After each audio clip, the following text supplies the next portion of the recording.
what is nihilism?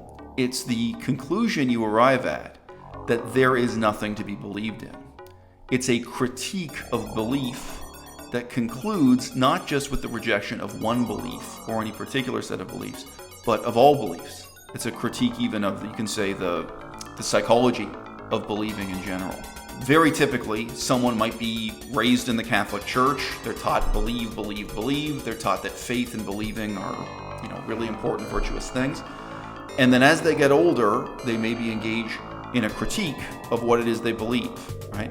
Now, one conclusion you could come to would be to reject Catholicism and embrace Protestantism. I've actually met people who did that, where they lose their faith in this particular church, this particular doctrine or creed, but they adopt another church, another doctrine, another creed. However, even if you're talking about someone who rejects the belief in Jesus, the belief in God, or particular principles, there's quite a separate question of having a critique of belief as such, where you come to the conclusion it's not just having faith in these particular things that was erroneous or wrong. I have now come to appreciate that faith itself is bad. Faith itself is a problem. Faith itself is to be rejected. What I used to think of as a virtue in believing, I now see as a vice. So, contrasting atheism and nihilism, we have to emphasize again, atheism alone does not reject communism. Atheism alone does not reject, for example, the belief that you could meet and speak to the ghost of your deceased grandfather. Atheism alone does not reject transcendental meditation, reincarnation, or junk science claims about health and diet, such as the 100% meat diet. So atheism is a very specific and narrow rejection of one type of belief. It's easiest to imagine with a foreign, repressive, faraway culture like Saudi Arabia, that living in a state of rebellion against the ideological underpinnings of your society, living in a state where you refuse to believe in the justifications for your society, not just religious, but underpinning the economic system, so on and so forth, that could be a really positive, liberating, motivating thing in your life, where you feel driven to do something better than play out the role you were born into. You feel motivated to rise above the conventions of the society you're in, to move beyond the constraints of the beliefs that define the culture that to you is most familiar. As I say, maybe you would move beyond the constraints of any culture or every culture. In proposing the definition of historical nihilism, this is really a perfect, forms a perfect symmetry with Chinese communism. What the Chinese Communist Party teaches today as its creed is that you must believe in history, that you must believe in historical inevitability, that you must believe that the mistakes that were made in the past were all for the best, because they're part of this logical, necessary, inevitable progress of history that they're teaching people to memorize, of passing through stages of development, something like evolution. So the fact that tens of millions of people starved to death because of an error, that's somehow too terrible for us to accept emotionally.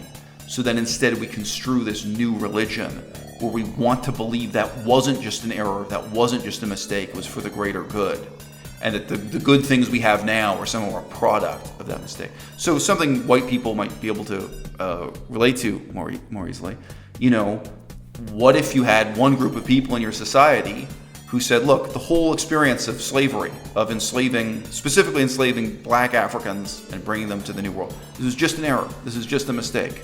This is just terrible. And everyone would be better off today if we hadn't done it. People in Africa would be better as well as people in the United States and Europe and so on. This was just wrong. And then you have another group of people who are saying, no, you can't believe that, you can't accept that. You must believe that this was for the greater good, that this was the right thing to do at the time because it made sense. So this type of rationalization, it's not just Chinese communists who do it, although Chinese communism is an extreme example. Well, the series of negations that I'm interested in, that matter to me personally and that I basically preach to others, they have to do with, in this sense, rejecting what people think is meaningful in history, what people believe in history. And I'm saying, no, it's precisely not believing in those things that matters. It's precisely having detachment about those things. And, this is the simplest way to describe it is say, look, atheism is just taking one step. Atheism is just rejecting a belief in God, right? What nihilism is interested in is taking a much greater second step. It's not just God, it's belief itself that we're rejecting. One part of what I'm doing in this video is answering a question, providing a definition, but I'm also demonstrating to you how in your life you can answer this question, how you can deal with it when it comes up. And it's very likely that if you dare to use the word nihilism in speaking to your own friends, your own family, your own coworkers, even if you inhabit the most bohemian demi-monde imaginable, you'll be confronted with this kind of statement. Oh, how can you use the words good and evil when you say you're a nihilist? Oh, the very meaning of nihilism is that nothing exists at all. That's what you believe. And I know, because I know the meaning of the word. And of course, these are people who, prior to having the conversation with you, they've never read a book about nihilism. They've never even looked up a single Wikipedia article, for example, on the history of the term in Russia, Russian nihilism, let alone Germany, France, China. And here you see how I reply. That's not the way language works. That's not the way politics works. That's not the way philosophy works. You can't get a sense of what communism really means or what's wrong with it by explaining that it derives from commune plus ism. You can't get a sense of the meaning of Nazi by looking at the words National Socialist.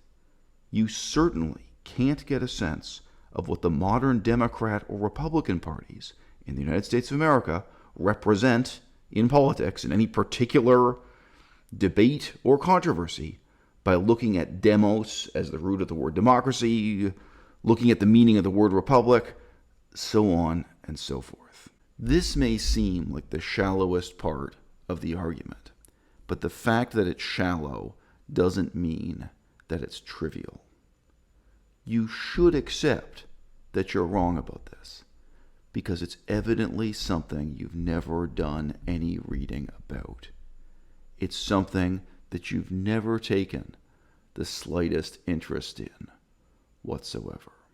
No matter how clearly or how earnestly I tell people that I'm not trying to convert them to my philosophy, that I'm not trying to convince them that they would be saved if they joined my religion, no matter how many times I tell them that in this sense, nihilism is not like any other ideology. It's not like any other philosophy. I'm not doing this and saying this to save your soul. And I'm not trying to convince you that you have this in common with me. I'm letting you know the way in which we're mutually alien. I'm letting you know what it is I can believe that you never will be able to believe, what I understand that you'll never understand, what I know that you'll never know, not with the delusion that you'll ever walk in my footsteps, not with the delusion that you and I will be equals or that we'll go to the same heaven, the same paradise after we die. I'm perfectly satisfied knowing that you will go to your hell and I will go to mine.